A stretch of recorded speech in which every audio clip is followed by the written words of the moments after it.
இன்னைக்கு ஒரு கண்கொள்ளா காட்சி அப்படின்னா மதுரையில கலவரம் பண்ண வந்த ஒரு பொறுக்கி கூட்டத்தை தமிழ்நாடு காவல்துறை தடுத்து நிறுத்தி இருக்கிறது. அந்த தடுத்து நிறுத்தின நடவடிக்கையை பாராட்டி அங்கு சுற்றி இருக்கிற எல்லா மக்களும் காவல்துறையை கைத்தட்டி பாராட்டி இருக்கிறாங்க. என்னடா இந்த மக்களோட உணர்வு தான் புண்பட்டு போச்சு அப்படின்னு இவ்வளவு பிரச்சனையை பண்ணி பிரச்சாரம் பண்றாங்க. அந்த மக்களே காவல்துறையை கைத்தட்டி பாராட்டுறாங்களே அப்படின்னா நீங்கள் நினைவில் கொள்ள வேண்டிய பெயர் பாபா லால் தாஸ். இவர் யார் என்றால் இவர் உத்தரப்பிரதேசத்தை சேர்ந்தவர்.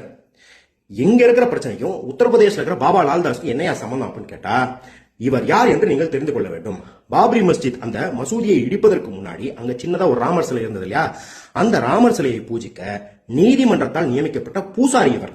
இந்த பூசாரி அந்த மசூதி இடிப்பதற்கு முன்னாடி மீடியாவுக்கு கொடுத்த பேட்டியில எல்லாம் என்ன சொல்றாரு அப்படின்னா, இந்த மசூதியை இடிக்க வேண்டும் அப்படின்றது இங்க உள்ள இந்து மக்களின் விருப்பமே கிடையாது. ஏன்னா ஆண்டாண்டு காலமாக இங்க இந்து மக்களும் இஸ்லாமியர்களும் ரொம்ப ஒற்றுமையாக அவங்கவுங்க இடத்துல பூஜை செஞ்சுக்கிட்டு இருக்காங்க, வழிபட்டுக்கிட்டு இருக்காங்க. இங்க இந்த கலவரத்தை உண்டு செய்பவர்கள், இந்த பிரச்சனையை கிளப்புவர்கள் இந்த ஊர்க்காரங்களே கிடையாது. இவனுங்க வெளியூர்ல இருந்து வந்து வசூல் வேட்டையில இறங்கவும் அரசியல் லாபத்தை தேடவும் இந்த மாதிரியான ஒரு பிரச்சனையை கிளப்பி விடுறாங்க. இந்த விஷயத்தை, இந்த உண்மையை நான் எப்போதும் எங்கும் அம்பலப்படுத்த தயார் அப்படின்னு எல்லா ஊடகத்துக்கும் சொல்றாரு. இதை தொடர் பிரச்சாரமா செய்யறாரு. இந்த கலவர கும்பல் என்ன பண்ணாங்க தெரியுமா? அந்த மசூதியை இடிப்பதற்கு முன் அவரை சுட்டு கொன்று விட்டார்கள். பாத்துக்கோங்க, ஒரு இந்து கோயிலின் பூசாரியை சுட்டு கொன்று விட்டுதான் இவர்கள் கலவரத்தையே அங்க தொடங்கினாங்க. யாரு? அந்த ஊருக்கு சம்பந்தம் இல்லாத வெளியூர்ல இருந்து வந்த இந்த கலவர கூட்டம் பூசாரியை கொன்று விட்டு கலவரத்தை தொடங்கி வைத்தது. அப்ப அதே போலதான் இங்கேயும் அந்த ஊர் மக்களுக்கு இஸ்லாமியர்கள் மேலேயோ இல்ல மாற்று மதத்தின் மீதோ எந்த வெறுப்பும் எந்த சண்டை சச்சரவும் கிடையாது. அவங்க வழிபாட்டு முறையை பின்பற்றிட்டு சுமூகமா தான் இருக்கிறாங்க. ஆனா இவனுங்க அந்த சம்பந்தமே இல்லாத, அந்த இடத்துக்கு தொடர்பே இல்லாதவங்க வந்து கலவரத்தை தூண்ட பாக்குறாங்க.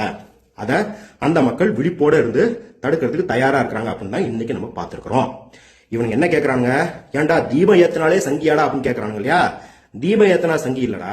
தமிழ்நாட்டு மக்களுக்கு தீபம் ஏத்துறவன் கடவுள் பக்தன், தர்கா முன்னாடி தீபம் ஏத்துறவன் சங்கி அப்படின்னு பிரித்து பார்க்க தெரியும், தெரிஞ்சிருக்கிறது அப்படின்னு தான் இன்னைக்கு பாக்குறோம். அது இன்னமும் தொடரணும்னா நம்ம விழிப்போட வேலை பார்த்துக்கிட்டே இருக்கணும். காவல்துறையை தொழிலாளர்கள் மீது ஏவி விடப்படும் போதும் அல்லது சாதியவாதிகளுக்கு ஆதரவா நிற்கும் போதும் கடுமையாக நம்ம எதிர்க்கிறோம்.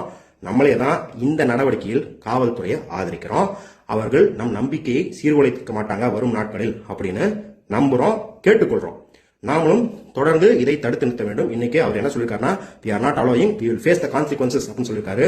இந்த சங்கி கூட்டத்துக்கு தமிழ்நாட்டின் ஒற்றை குரலாக நாமும் சொல்ல வேண்டியதும் we are not allowing, we will face the consequences.